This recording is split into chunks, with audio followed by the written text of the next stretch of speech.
We all build amazing 10x engineering teams, right? Always, we unfortunately get some underperformers. That's just the nature of life. That's the nature of business. There's, for every, 5 people that are doing well, sometimes, regardless of the culture, there's always going to be at least one person that's not doing as well.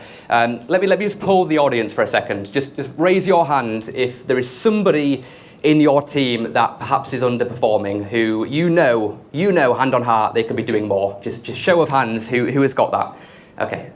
75% of people are honest, okay? I think everybody knows somebody in their team who could be doing better. Let's talk about underperformers for a second, right? I hate to use that word, but let's call a spade, okay? How do you deal with that? What would you do in terms of mentoring, coaching, getting them to turn them around? Or would you just, Lord sugar them and tell them they're fired? What would you do? How would we rephrase this? Chris, why don't you kick us off, please? Interesting. So underperforming is such a pejorative term. I prefer thinking about them as someone who doesn't fit whatever you're trying to do, right? So what you're trying to do is what you're trying to do. It's not necessarily good or bad. It's the culture and the values that you put in your team. And somebody is outside of that and they're not hitting the mark. That doesn't mean they're a bad person. It doesn't mean that they couldn't be even as what we might call a 10x engineer in a different organization, but they're just not doing it for you and you know it. So you need to do something. I think it would depend. Going back to what I was saying earlier about values, what type of values they weren't hitting, like in what way are they not going to hit it? If they're not hitting your core values, there's no point trying to coach them. The best thing you can do for both you and them is to find a way to humanely exit them out of your team as fast as possible, because they'll be much happier. Ideally, make that possible through severance or whatever you can do in order to make their lives better by helping them find it somewhere else to go. I think if they are not quite hitting you at the values that are perhaps more aspirational that everyone's trying to hit, then I would take a slightly different view about coaching. But I've done lots of different things. I've coached people incessantly in the past. I've had no progress. I've coached.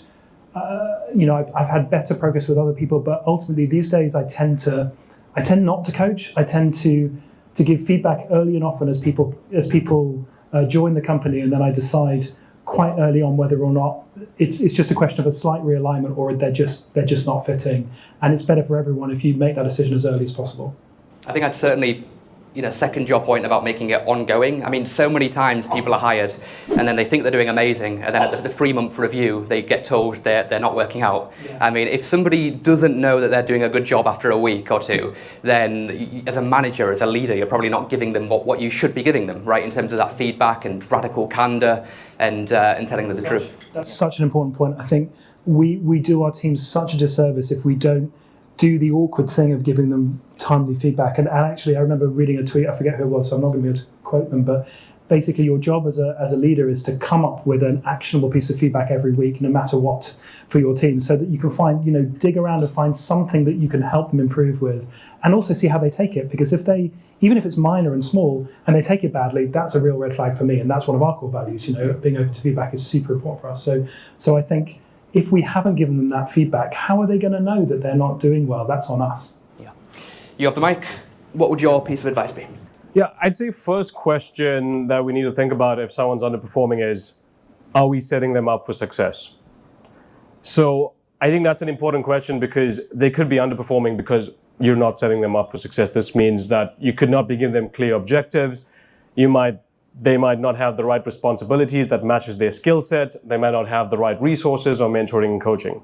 So the first step is make sure you're setting them up for success and focus on what you can change first. That's how I've always approached it. However, once you do tick all those boxes and you are confident you're setting them up for success, and if you still see underperformance, the mistake I've seen people make is almost infinitely coaching and mentoring. And you cannot do that. I think at some point you do need to make a tough decision. You do need to say this person's not up to the bar that you spoke about.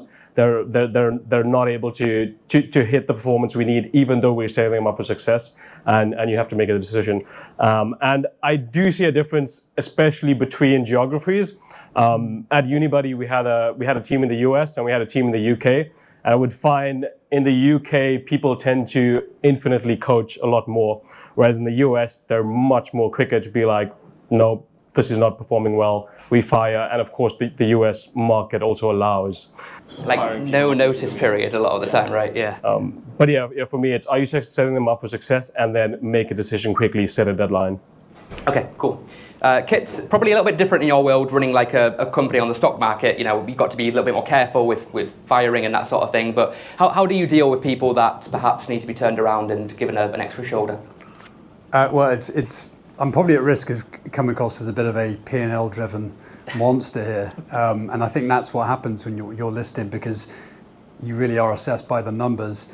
All of the points my two colleagues on stage made are completely valid, but I would say there's three things I'd think about here.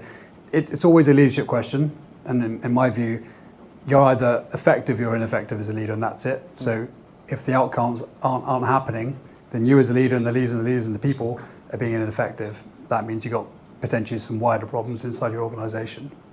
I think there's two other things to think about here. We live in a world where people are either fully remote, hybrid, in person. So you think about performance issues, people are humans, they may have some challenges going on at home.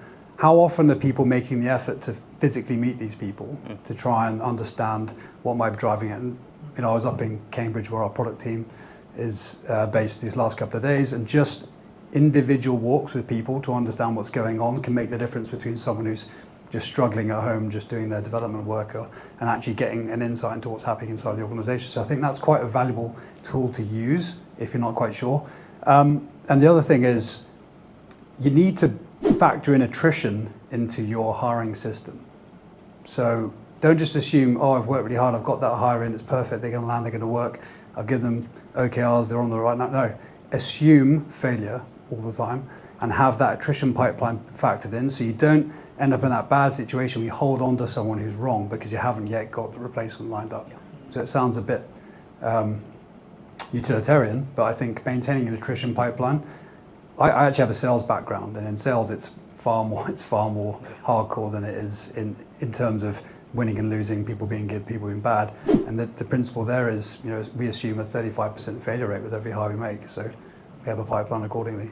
Yeah, I mean, anybody that knows anything about recruitment, it's closer to 90% that number. So I love what you said there around taking people for a walk, because so often as leaders, what we do is we try and win minds, and we're, you know, tell me about the goals, tell me about the progress, tell me about what you're working on. But winning minds is only half of it. You've got to win hearts as well, right? And that's where the walks are so important. You know, how are you? How's the weekend? And whenever you ask a staff member, how are you? The first thing they're going to say is, oh yeah, this project is going great. No, stop. I don't want to hear about the project. How are you? How's the missus? How's the kids? You know, if you want to reduce the retention, then becoming their friend first and their boss second is you know, one of the best ways to do it, right?